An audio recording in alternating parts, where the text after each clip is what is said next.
What's up, guys? This is Alex Van Houten with Defining Dad Bod. I hope you're doing well. I'm here with a very special guest. I'm very excited to hang out and talk with her today, Miss Caroline Powell. How are you, Caroline? I'm doing great, Alex. How are you?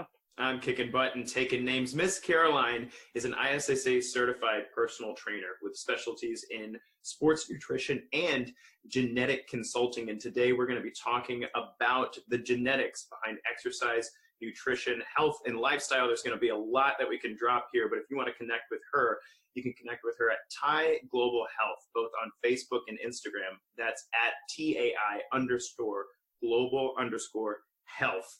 Caroline, thanks so much for joining me today. We've got a lot to talk about. Thank you so much.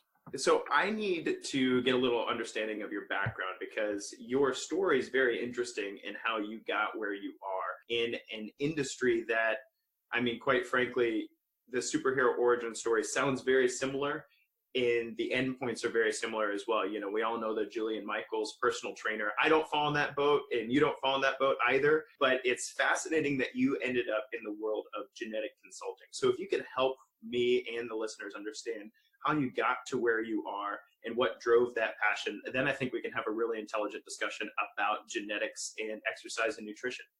Well, long story short, really, my grandfather was ill and was progressively getting worse and worse. He had pulmonary edema and was put on a sodium restricted diet. So the whole family did the sodium restricted diet, and this was in the 80s. And sodium is a mineral and a very needed mineral. And he was prescribed this nutritional diet, and it made him worse. He wasn't given a potassium to go along with it.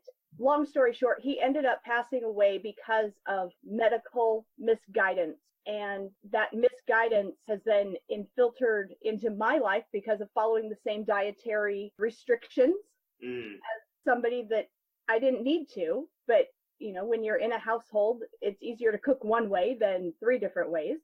Right. So all of the nutrition, all of what did that nutrition do to me, and then my health situations, if you will, as a result of that really led me into finding out why. Like the annoying 2-year-old. Why? Well, there's got to be a reason. I'm not crazy. I'm not dysfunctional. My genetics are different. And so it really made me want to find out, what does this person's genetics do that this one's does not, and how nutrition, which is food, not prescriptions, not medicalness, come together and heal people from what they're made up of. Gotcha. I'm really sorry that your grandfather passed away in the world of medical misguidance. I want to focus on that particular term for a second because that's a really interesting thought as we're talking about your superhero origin story. When you say medical misguidance, I understand it as the idea that when a doctor goes to medical school, and I was on that track at one point in time in my life, when a doctor goes to medical school, there's really 1 or 2 nutrition courses that are required for this doctor, depending on their specialty, right? And it's in the realm of medical science as opposed to like a lifestyle and well-being. So for instance, if I'm a burn victim, I learned this from my wife, who's a master of dietetics and registered dietitian. If I'm a burn victim, there's a certain amount of protein required to help me recover from that burn, right?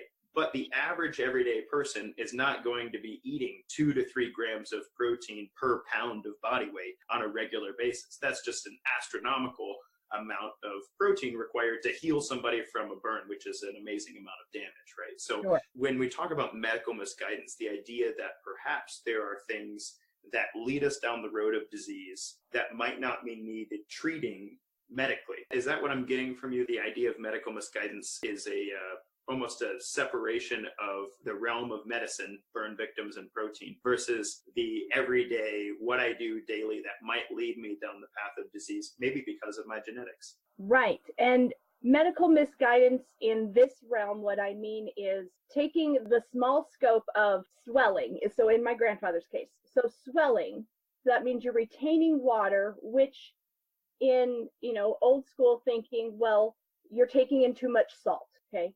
Well, that's really the end result. You need salt to create hydrochloric acid, to break down your food, to get it down into your intestines for absorption. If your body does not have enough, it will create its own, which causes it to overcreate. And then you end up having issues with that bottom esophageal flap and you have heartburn situation. Well, his death was the result of pneumonia because his food was aspirating into his lungs because that had eroded due to the chronic stomach acid buildup. So let me make sure I follow this right. Reduction in sodium chloride intake, which is salt, right, reduces the amount of hydrochloric acid that is produced by the stomach. So the body overcompensates to maintain homeostasis, thereby causing acid reflux, and could very well have been a key contributor in the development of pneumonia for your grandfather. Is that correct? Yes. Gotcha. Okay. I only said it so pretty because you said it well. I just had to reword it there. Nope, that's fine.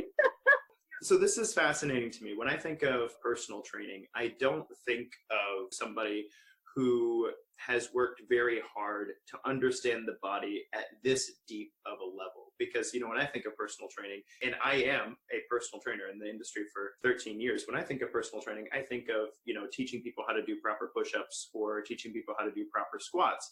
And I know in my journey, because of my genetic disorder, I've walked down this road myself. But for you, mom with 8 kids, dude, you decided I'm going to go get really educated about genetics and nutrition. Can you help me understand where the switch was for you? What was the switch? Because this has obviously been a process over the past 20 years, it sounds like. Where was the switch where you're like, I'm going to get certified. I'm going to start understanding genetics better. I'm going to start helping people. Right.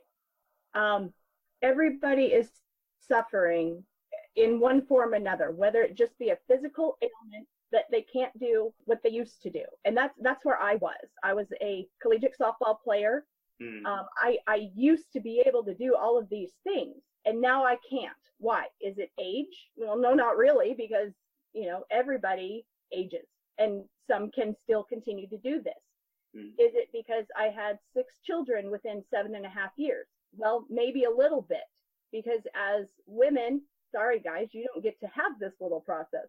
But as women, when you're producing another human being, they are taking things out of you to create another human being, right? Well, what does that do long term? Why do my joints hurt so badly now? Oh, well, because I haven't been, fats are a big thing for inflammation and my knees and so on and so forth. So it was really a look at what was I able to do before and why can't I do that now? And just kind of going backwards and figuring out the functionality of what I was eating, how I was sleeping, even body movements that I had adjusted due to an accident. I've had a heck of a time getting my left arm to be able to push the same amount as my right because this one was broken in an accident 12 years ago. And I wasn't healed correctly. So it's the whole physiology of, well, you need this to function. So what does that do? So help me understand this. Yeah, I get it. I get it 100%. I want to hone in on one thing that you're talking about here that I think is really powerful, and then we'll get to the core of our nutrigenomics discussion here. It sounds to me like you refuse to get old. I don't know how else to say it. There are a lot of people who would say, well, I can't do X anymore because I'm just old. Or I can't have the same body I had before kids because I've had kids and I'm just getting older. Or I hear this from dads pretty regularly. This is the Defining Dad Bod show. And one of the things I hear is, I've got the dad bod because I'm a dad. And I'm like, hey, let's talk about that thing. How did that biologically come about and what can we do about that? So it sounds to me like either one, you don't like the idea of getting old and you were like, no, not for me. Or 2, you looked around and said, well, some people are managing this really well. There's no reason I can't.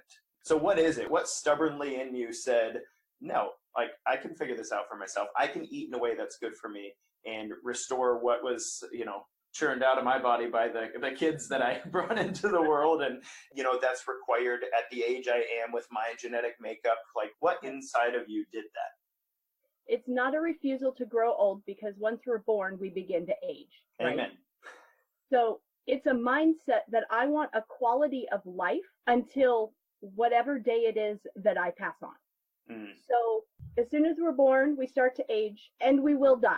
The end. My mother has been on thyroid medication for a number of years. I decided, and I'm not telling anybody to do this, I decided for me that I was not going to allow a chemical something to do something my body was naturally created to do itself. I decided to stop taking my thyroid medicine, and I have never felt better in my life. She is scared to literal death that if she stops, she will die. The number of other things that thyroid medicine can be used for is not a list of things that I want to go down. So why would I do that to myself? So it was a choice. It was a mindset that I have a lot of things to do in this world and in my life.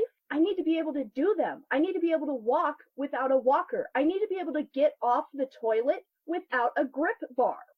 And there are all of these things in life that they're going to happen, but that quality of life up until the end is what I'm aiming for. And it's a mindset that there's a lot of people in our community. We're a college town and we are a retirement town. And so you get both ends there. And you see the line at the pharmacy is ridiculously long. The health, people are living longer, but they're not living better. And it's a mindset that there are ways to help you as a person, you as Alex, me as Caroline, whomever, you can get better if you decide you can. And that's been the thing. That is my one thing, is to decide. I love that. And I don't want to get down this track at all, but this came to my head, and this is my show, so I'm just going to say it. But I've been reading my 3-year-old a lot of books lately, and his current favorite is I Know an Old Lady Who Swallowed a Fly. And I'm sure you remember that. She swallowed the cat to catch the bird. She swallowed the bird to catch the spider. She swallowed the spider to catch the fly. I don't know why she swallowed the fly. I guess she'll die. In the end of the book, she swallowed a horse. She died, of course. And my 3-year-old is like, what? She died? He didn't see that one coming. He just thought she was going to keep getting bigger. But that mentality around medicine just blows me away. I'm going to take this medication to fix this problem, but then that creates 3 other problems. I've got to take that medication to fix this problem, and I got to take that medication to fix this problem. What really sucks about that is at the end of the book, the lady dies. I'm not equating you taking your medications to swallowing a horse, but it is a similar mentality. I'm going to take this thing to try to fix the other things that I've already taken, and that's tough. So I want to talk about the concept of nutrigenomics. So that's a word that the average layperson hasn't heard before, or maybe they've been scrolling through the Facebook feed and have seen the ads for the new menus that they're putting out. We'll talk about that in a second. But the idea of nutrigenomics is the idea that, and please correct me if I'm wrong, but that every single one of us has a unique genetic profile, a unique DNA fingerprint, if you will. Just like all of our fingerprints are different, all of our DNAs are quite different. I think they say it varies 0.1%, somewhere around there. Mm-hmm. We share roughly 70% with the willow tree out back, but but that 0.1% of our genetic makeup really matters. It's responsible for the fact that you're a lady and I'm a guy, and my eye color is different from your eye color. But that goes all the way down into the metabolic system that breaks down our carbohydrates, our proteins, our fats, and then uses them or doesn't use them to create tissues in the body and energy and whatnot. So the idea of nutrigenomics is to eat in a way that optimizes your genetic potential and staves off disease and whatnot. So what's happening in the world right now that we can even have this conversation about how genetics affects what we should be eating and maybe how we should be exercising? Right. Well, and your definition was right on. If you just Google nutrigenomics, it's the scientific study of the interaction of nutrition and genes, especially with regard to the prevention or treatment of disease. Mm. So that's, Dr. Google. Okay. Yes. And that's exactly right. In 2003, they finally completed the Human Genome Project, which was mapping the entire genome of the human. Okay. And with that information, scientists were able to decode what certain SNPs, and we use a lot of acronyms and things in the genetic world because the words are really long, but your polymorphisms, so the changes that happen in your genes then create a difference, okay? Like you were saying, your build, and if you had a brother, your brother's build could be completely opposite. They could be very similar. So what happens in the replication with your RNA and down the line. And what did that change make you be able to process monounsaturated fats and not polyunsaturated fats? What is that gene that you have? How are those alleles lined up on your genetic code to have the ability to process carbohydrates very quickly or not at all? Or caffeine? Or what creates your ability to, I don't even know. There's so much. There's so many. If you don't mind, I'd like to spit out just a few that I'm aware of that I think people might find really interesting. So one, I've mentioned this on the show before, but I think it's fascinating, the idea that our amylase production is controlled genetically. So amylase is an enzyme in your saliva that starts the breakdown of carbohydrates. And some people produce a lot of it, and some people produce very little of it. And with amylase, the important takeaway there is that there's a genetic reason why some people eat a whole pizza and it doesn't actually create any weight gain on them because they're really bad at breaking down carbohydrates. So that kind of gets through the system pretty simply without affecting their blood sugar terribly, where some people, you can think about pizza and your blood sugar goes up, and that's tough. That's very tough. Another genetic one that I'm familiar with anyway is the ApoE4 genetic mutation, which is the ability, as I understand it, the ability to clear lipids from your bloodstream. And so if you're consuming a diet high in saturated fat, but you have the genetic mutation where you're very bad at clearing this from your bloodstream, then that can cause things like arterial backup or cardiovascular disease that could result in blockages later on in life. And so when people say, is saturated fat good or bad? The question is, for who? Because for some people, I don't know, maybe it's you're related to the Inuit in Alaska who lived on walruses for a long time. You could probably clear saturated fat like nobody's business. Awesome. But for people like me with that genetic mutation, there's a correlation between me eating too much bacon and me having heart issues when I'm 55, right? So huge topics of conversation here worth questioning. I'd like to know, in your mind, what are some of the surprises that you find? Because I understand that you've been doing you don't personally do the genetic testing. I guess we'll let you talk about your company in a second, or the company that you're working with. But you've done a lot of coaching around genetic testing. I would love to hear about some of the surprising things that you've taken away with regard to diving into people's genetic profile and coaching them around nutrition and lifestyle. Sure. So one of the things that was most surprising to me, well, first of all, the company that I work with is called Advanced Genomic Solutions. Their headquarters are in Scottsdale, Arizona. The lab that the actual DNA is extracted from and run the test through is in Hong Kong. And the information that I have gotten, I'll just talk about my own test. Like I said, I was a collegiate softball player. We worked through the college NCAA workout training programs and this, that, and the next. And I've always, I get my rush from lifting weights. I love that feeling of strength. And silly me, I love the feeling of being sore because, hey, I did something that made my body hurt. So, You're not the only masochist in the world, by the way. We're all like, I finished a workout. It hurts so good. Yeah. Yes, and just like a lot of people, I'm not a big fan of cardio, but I do enjoy that adrenaline rush as well. So it takes a little bit. But anyway, on my personal profile, it came out that my power to endurance ratio, which is something select through AGS, that I require, because of how my genetic profile is, to do 70% of my workout being cardio and only 30% being power. And I was super bummed. I was like, man, really? Yeah. And then reading through the immense information that you're given with these tests, you get a 36-page owner's manual, if you will, to you. And what this gene was, what it tests for, and what your alleles are, and what does that mean for you? Okay, all the way down. I don't mean to interrupt, but why don't we get this when we're in kindergarten? Like you get owner's manuals for like printers and cars and stuff. I'm thinking like, I would have loved to have an owner's manual to me in kindergarten, with pretty pictures. Maybe Dr. Seuss could write me some good rhymes to go with it, but it would have been perfect. Anyway, I'm sorry, continue. Right. No, and I'll hit on that in just a second too, that I have a tendency based on my genes that by doing more power, I will also hold on to fat closer. Okay.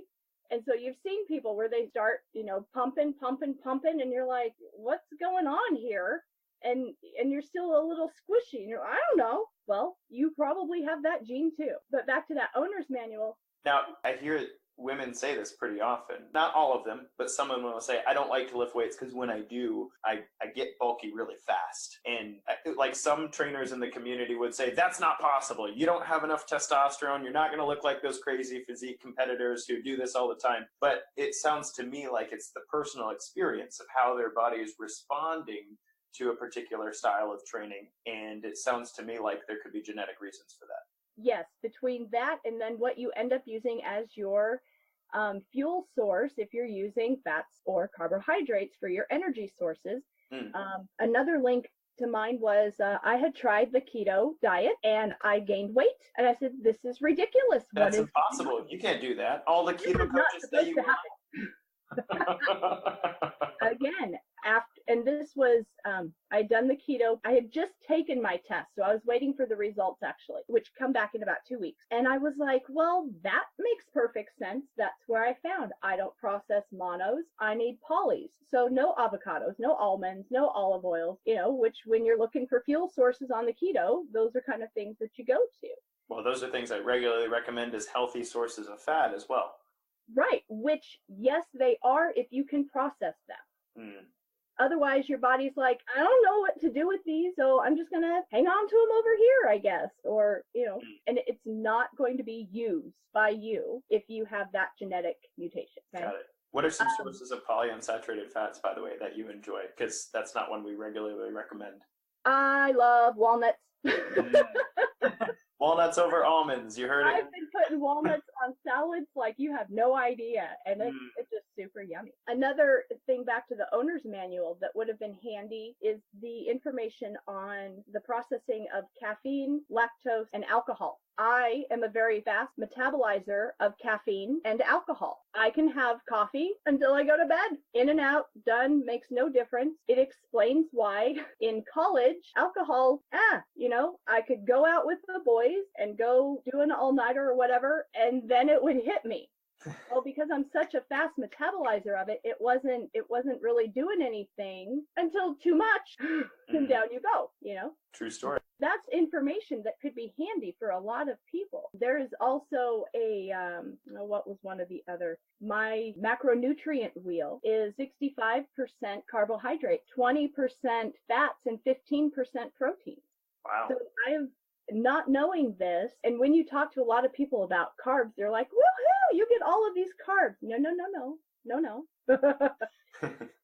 We still don't want the refined. We want the complex. We don't want the bagels. We don't want the pizza. You're not feeling that carbohydrate need with breads and everything. Those are not the carbs that we can load up on. And so many people don't even understand that vegetables are carbs. They're like, what do you mean? Well, yeah, they're carbs. Okay. Broccoli, asparagus, load your carbohydrate wheel on that rather than your Snickers, right? And mac and cheese, and and what? Mac and cheese is not a vegetable? I'm sorry. I'm just kidding. That's No. Those were some of the really interesting things. And also that going back to that being sore piece, I have a genetic predisposition for soft tissue injury. For me, that's like, so I didn't do it wrong. My form was correct. I need a lot more warm-up time. As a trainer, that is critical information because, as you know, as a trainer, if somebody gets injured and it sets them back, if they're not of a strong mindset, them coming back and going past that injury and then continuing to go lessen if they become injured. Absolutely. I call it the valley of the shadow of death. That's what I call it. In the training world, if somebody overtrains themselves, they're gung-ho, very motivated, and then, all of a sudden you start having Achilles tendon pain because you ran too much, too fast, without enough recovery time and without enough up. And so now it's like, well, running's not for me, and you go back to your old ways of doing things. But if we can help you get through this and do it right and learn the lesson, even though it had to be the hard way, it would be nice if we would have had the manual that says, you don't get to run without foam rolling first, all right? Right. That's not in your program. Other people can make it happen, not you. That's really important information to have so that when you do get on your health kick, so to speak, it's not just a kick, it's a health journey. It's a walk forward that you're not going to pop it on the couch when something comes up that you can't handle. Right. So let's talk about, this is really important to me, and this is probably something I could spend an hour talking about, so I'll try to shut up. But why is this new tool not a fad? Because the reason it's a new tool, basically, is, as you said, we map the human genome, and technology's caught up to where it doesn't cost $300,000 anymore to map DNA. Like, we're talking less than, $800, less than $800, depending on what the packaging is. I'll let you talk about the pricing in a second. But the fact that technology's caught up to where we can actually use this for everyday people for like the cost of a car payment once is a really big deal. And so now I'm starting to see, things on my news feed on Facebook or Instagram that's like, get your genes tested and we'll send you your pre-made dinners and stuff. Like, it seems it's taking on the flavor, at least from my perspective. And maybe it's because I do a lot of health and wellness nutrition stuff and Facebook loves to market to me. But it seems to me to be taking on the flavor of a fad, even though I know it's not. So can you help me, one, understand what's different about this versus something like 23andMe? That's important. And then why is the field of nutrigenomics not a fad in your mind? Well, the number one thing in difference between your 23andMe and the AGS testing is HIPAA compliance, which is huge and critical. I don't care who you are. If you have done any of the Ancestry, 23andMe, there's a little disclaimer box that says, sure, you can, use my information for testing or whatever. I agree to terms and conditions. I'd agree to participate in genetic research, right?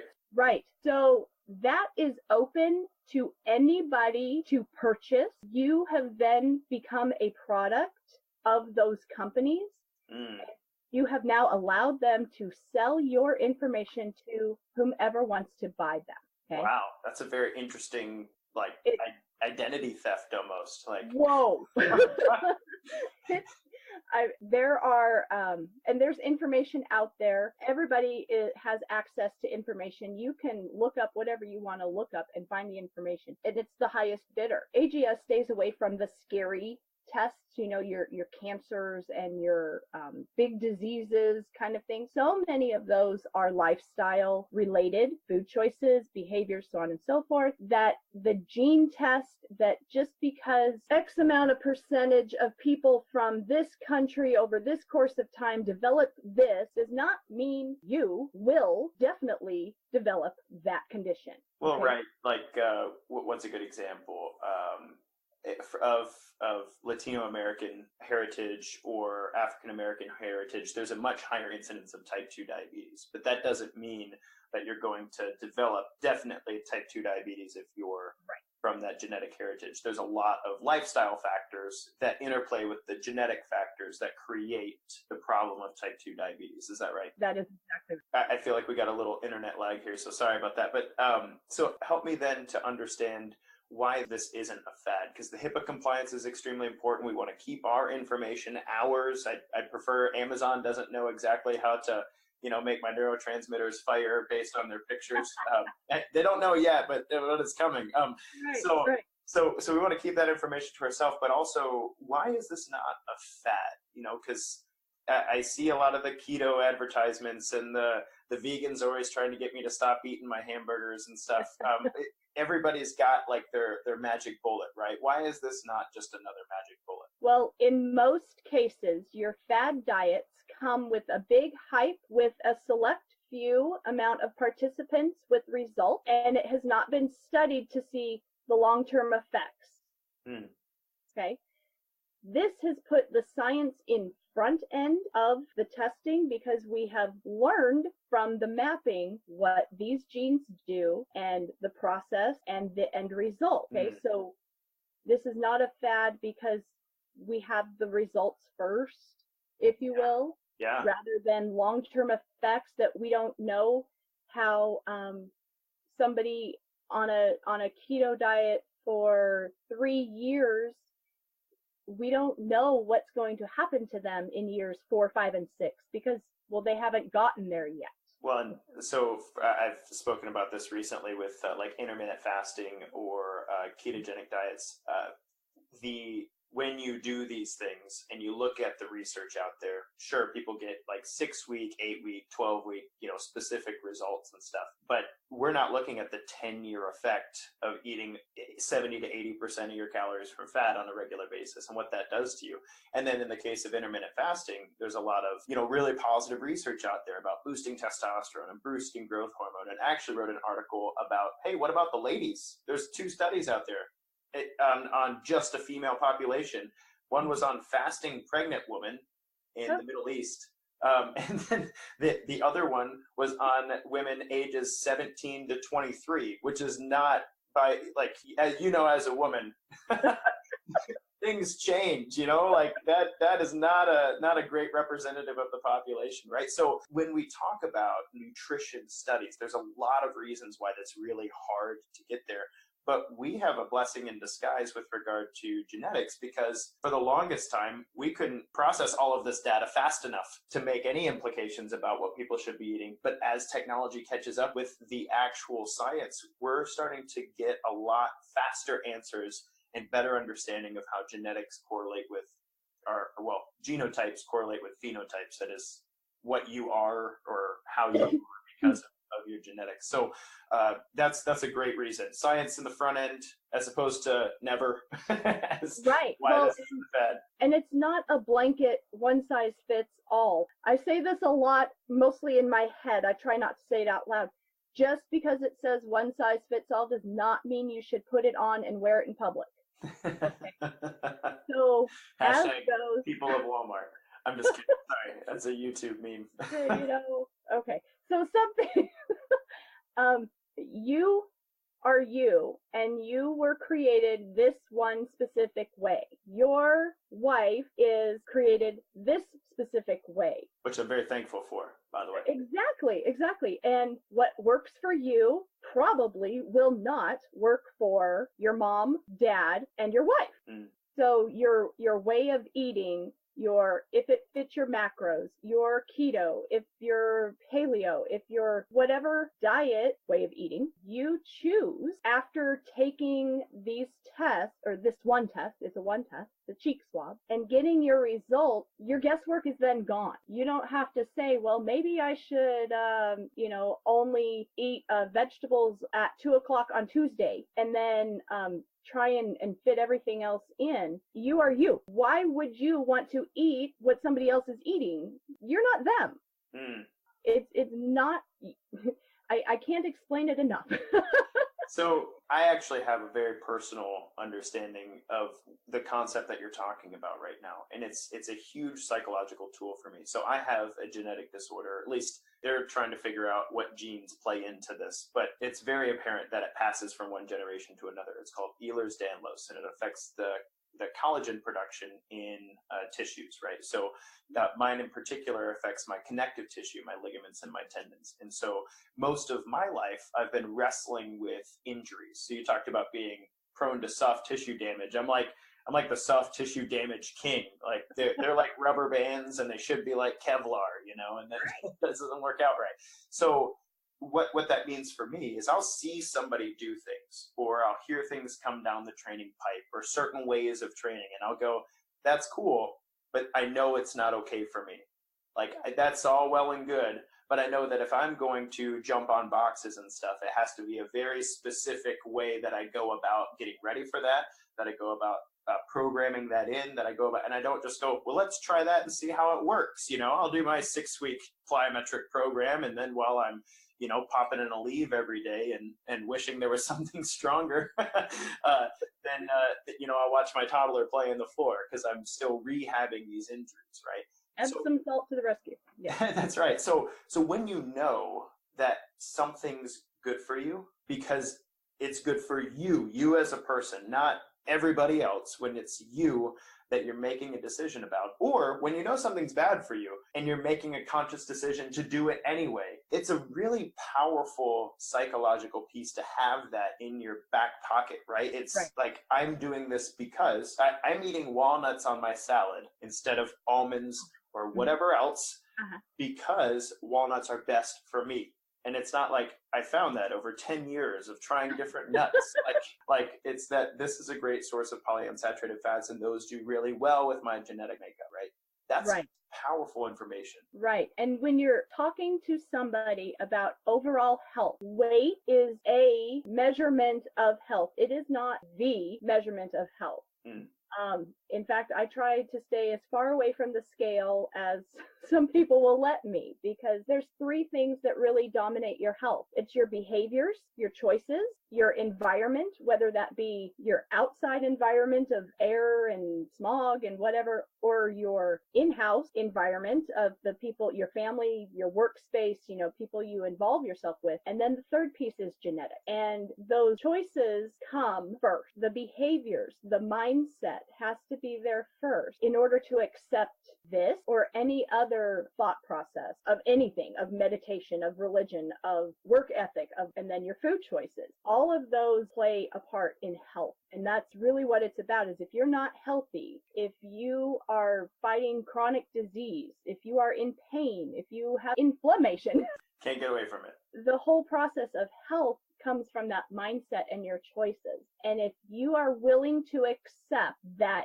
you are a lost cause, that this is what happened to grandma, that everybody in your family is sick, well, those are your choices. And that's something that people don't quite grasp, that with this owner's manual, you can take ownership of your health. My little tagline is your health, your wealth, your call, right? Nobody can manage your health better than you. You know how you react to certain foods. You know how your energy levels are. You know how you slept last night and how you feel in the morning, and whether you can touch your toes, whether you can go upstairs without having to stop and take a break to catch your breath. That is you. And I think as a population, we really have to start accepting that responsibility, that it is my health. It's not the doctor's responsibility. It's not my trainer's responsibility. It's mine. And you have the toolkit now to put the right things in your body to make it work optimally. I think there are many people who have wrapped their head and maybe even their heart around that philosophy. Hey, this is my problem. The doctors that I'm seeing don't have to deal with the symptoms that I'm dealing with. The food that I'm eating is my choice, not my social circle's choice, right? However, it's been my experience that many of those people, with their heart and heads in the right place, are trying a lot of different things that just aren't working for them. So in my mind, this really capitalizes on the ownership of yourself so that you can own yourself further, right? And make decisions from an intelligent and conscious perspective with regard to your own health and fitness, rather than, throwing darts at a dartboard in the dark. Right. Right. Maybe this will work. Maybe this is the thing that I've been missing. We'll try this supplement, right? So help me and my listeners understand how we can get connected with the genetic testing that you offer. Yes. So like you had listed before, I'm on Facebook and Instagram. You can message me there. And you can even check out its Advanced Genomic Solutions, LLC. And you can take a look online and just get an overview of what the tests involve. The test is very simple. If you're here locally, you can come to me. But as most of your listeners are not, you can order them through a website that I can give you the link to when you. Yeah, perfect. We can set that in the description. Sure. And it's a simple cheek swab. It's not a spit in a tube. It's not anything gross. We don't have to give you a blood sample. Nope. No vampires. It's a 30-second cheek swab. You put it in the envelope, you fill out the requisition form. It comes with a self-addressed stamp envelope. You pop it in the mail. You can even elect, there's a slight price difference for having one of the AGS consultants do a free follow-up consult, or I, as your provider, can do the consult. So there's a slight price difference for that. But, for right now, until the end of the year, we're offering like 40% off. Wow. 30% off for some people. So, and if you have taken a recent 23andMe test, like I told you, that HIPAA compliance whole piece, if you've taken that 23andMe test, we can get that and convert it into our data, into our database. Because the genetic profile doesn't change, right? Right. And really, we can do this for people ages, 1 to, I think we have had somebody that's 101 do it. We've just come out with a skin test to check skin health. We also include stress tests in it and how your genetics adapt to stress, as well as one that's very useful, especially for people that have aging parents that are on a lot of prescriptions, a pharmacogenetic test that allows you to test over 600, I think, FDA-approved pharmaceuticals and how you can metabolize those drugs. And that's another handy piece of information if you're going into surgery and, the anesthesiologist comes in and says, have you ever had any problems? Well, I've never had surgery. Okay, so we'll give you this one. Wouldn't it be great to know whether you're going to be able to metabolize that or shoot through it real quick or... Right. And if you are taking a heart medication and your body's metabolizing it so fast so that dosage isn't working, what a great tool to know, hey, mom, let's take this to the doctor and look at it and let's get you on a road to recovery and healing. I love that. I actually had an experience with my mom, who that's where I got my Ehlers-Danlos from, I guess. Thanks, Mom. Actually, she gave me a lot of good to balance that out. But that being said, she was prescribed an anti-inflammatory medication back when I was in adolescence. And apparently less than 1% of the population experiences a very adverse effect that she experienced. It basically sapped away all of her potassium, which can lead to a lot of problems. Even cardiac arrest, So sure. I'm glad that it was caught prior to that. It was a terrible thing. And then in coming to her doctor, he's like, well, I guess we shouldn't take that anymore. It's like, really? We're trial and error with this kind of stuff? Like, that's a problem, That's a huge problem. And actually, what's really interesting about that is it took another 2 or 3 weeks after getting that potassium back in her system before they made the call to take her off of the medication. So it was actually continuing the problem, but there were just, too many factors for them to know. So very, very powerful test there. I'll make sure that I put the link in the description here and then also on the Defining Dad Bod page where the show is housed. As we're coming up to the end of our time here, I wanted to make sure that you got the last word in. I've got 2 questions for you, Caroline. The first question is, I want to hear what the idea of defining dad bod means to you, because when I asked you to come on the show, I sent you some materials on what we do and whatnot, and we have our goals, but I love to hear from the community, especially the ladies, when I say the defining dad bod. What does defining dad bod mean to you? So in your own words, what's that phrase mean to you? Well, I think especially women. Women are somewhat targeted in the body image realm, and nobody really thinks about the guys and how guys struggle with body image. They struggle with health. They think, well, guys, they should go and lift and it should be easy and stuff. And it's not. You're just a different chromosome. That's all.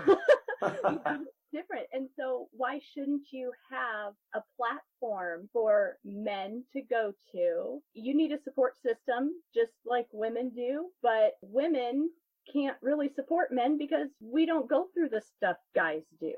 Just as guys have a hard time supporting women and they don't understand the differences physiologically.